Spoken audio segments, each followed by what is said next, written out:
Ou eu faço o trabalho correto para me santificar, ou eu faço o trabalho conforme do jeito que está, ou senão nunca eu vou ser santo, porque o Espírito Santo é você que está batalhando para se santificar. Entendeu, meu irmão? O Espírito Santo é você que está batalhando para se santificar. Deus é o Espírito Santo, se fez santo já, sabe? Ele já se fez santo. Jesus Cristo é um Espírito que se santificou por ele ter enfrentado a batalha até o último e ter sujeitado a morte por escábulo dos seus pés. Ele venceu, ele tragou a morte com a sua vitória na cruz. Quer dizer, entendeu? Você quer ter vitória? Então procure urgentemente todas as maneiras possíveis da palavra de Deus para tragar a morte. Você tragar a morte, botar ela pelo escábulo dos teus pés, sobre o teu domínio. Aí sim, você é o companheiro e amigo fiel de Jesus Cristo na missão, que você vai anunciar essa palavra 24 horas sem cansar. Veja bem, eles nunca explicaram a Trindade direito. Nunca ninguém, nenhum intérprete da palavra de Deus, das mensagens bíblicas, interpretaram correto. Você quer ser o quê? Você, quando vai para a igreja ou pega na palavra de Deus e ali medita sobre ela, você o quê? Você quer se santificar ou você quer continuar mais maligno? Você quer corrigir os seus pecados, seu erro, para você ir bem nos teus negócios, não é assim? Então, você precisa se santificar, fazer as coisas certinhas, para poder Deus atuar. Porque, pelo contrário, você não vai muito longe. Você pode subir malignamente até próximo ao céu, mas é precipitado até os infernos, diz a palavra de Deus. Você entendeu aqui direitinho? Jesus falando, se odiar Deus, ó, aquele que me odeia, odeia também a meu Pai. Jesus está dizendo que você está odiando a duas pessoas. Tem outra passagem bíblica que diz que aquele que confessar o Pai tem o Filho. E o Filho que confessar, e o Pai que confessar o Filho, ele tem o Pai. Quer dizer, aquele que confessa o Filho tem o Pai, que é Deus. E aquele que nega o Pai, aquele que nega o Filho, nega o Pai. Está entendendo? Aquele que confessa o Pai, que confessa o Filho, tem o Pai. Que confessa Jesus Cristo, que veio de lá, do céu, trazendo uma mensagem profunda que nem esta, você tem Deus. E aquele que negar Deus, nega também o Filho.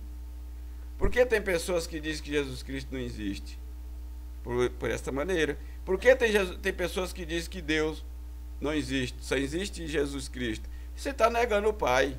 E se você negar o Pai, não tem o Filho. Se você negar o Filho, não tem o Pai. Você tem que ter os dois para você se santificar. Porque Deus não falou nunca, jamais, com ninguém cara a cara.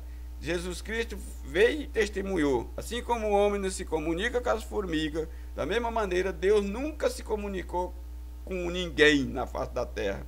Ele enviou quem? Quem a palavra de Deus diz que ele enviou? Diz que ele enviou toda a vida os seus anjos, seus profetas, seus atalaias. Não é assim? Desde o Velho Testamento. Aí, por fim, ele mandou, como ele mandou os profetas, os atalaias, e fizeram dele o que bem quiseram, ele enviou quem? O seu Filho amado. Mandou Jesus Cristo, o mais querido lá do trono, que ele jamais queria abrir mão de mandar o seu Filho nessa áspera missão, nessa dura missão, mas ele mandou para que ele mostrasse como é que significa a palavra amor, quando sai da nossa boca, eu te amo.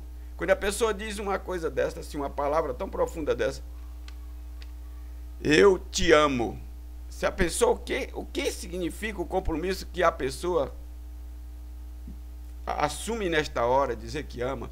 Porque se você ama de fato, de verdade, Deus quer uma prova. Ele põe você em circunstância tão terrível que você, para provar realmente que ama, tem que morrer por aquela pessoa. Tem que dar a vida pelaquela pessoa.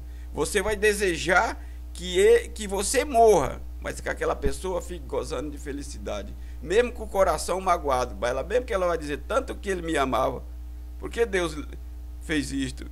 Ele vai até às vezes ficar meio magoado, mas no fundo ele vai dizer, Ele me amou tanto que eu sinto a presença dele 24 horas. Quer dizer, Jesus Cristo amou tanto a gente que deu a vida por mim, eu sendo pecador, que a gente hoje tem uma realidade disso, que sente a presença dele 24 horas em tudo aquilo, mesmo que a gente viva ao redor de um monte de incompreensão que estrepa a gente de um lado, do outro. Isso deixa a gente num estado tão profundo que a gente chega quase a perder o controle e a salvação. Por quê?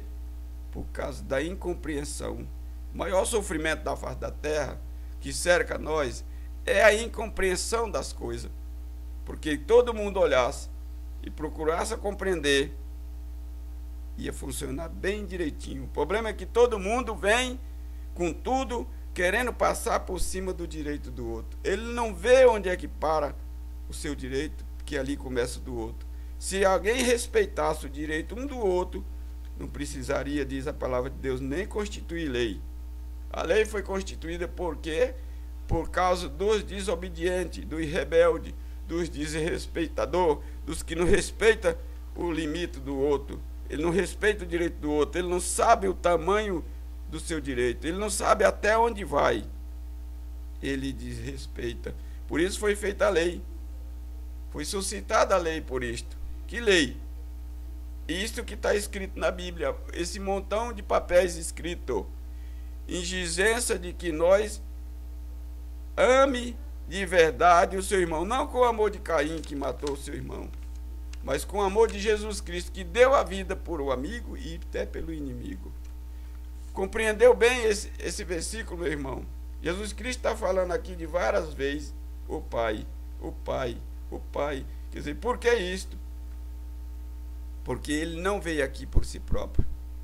Quando diz na palavra de Deus, por obra do Espírito Santo, você meditasse assim, por obra do Espírito Santo Deus, foi constituído um Espírito que com a batalha, com a guerra, pela guerra que ele enfrentou e ele venceu, ele se santificou.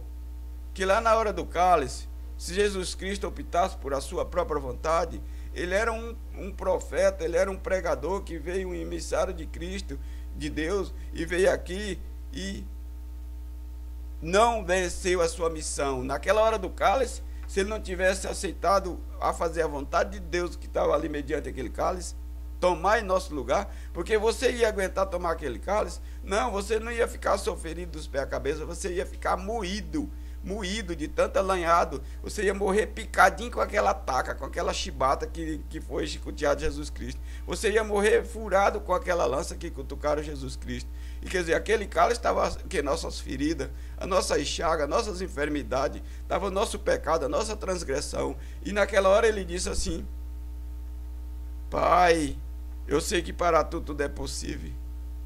Passa em frente a este cálice, mas que não venha a ser feito a minha vontade, mas sim a tua, ó Deus. Aí ele viu que Deus queria que ele tomasse as nossas dores, a nossa transgressão por cima dele, que ele ia ter poder para dar e tomar a vida. Ele tem poder para dar e tem poder para tomar a vida de volta.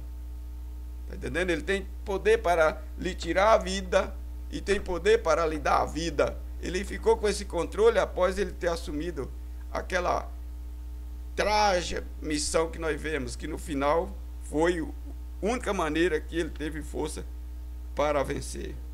Entendeu, meu amigo? Que Deus abençoe, dando o discernimento dessa mensagem bíblica.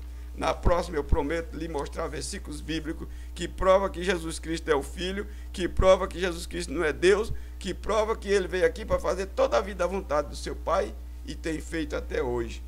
Amém? E graças te dou, Senhor.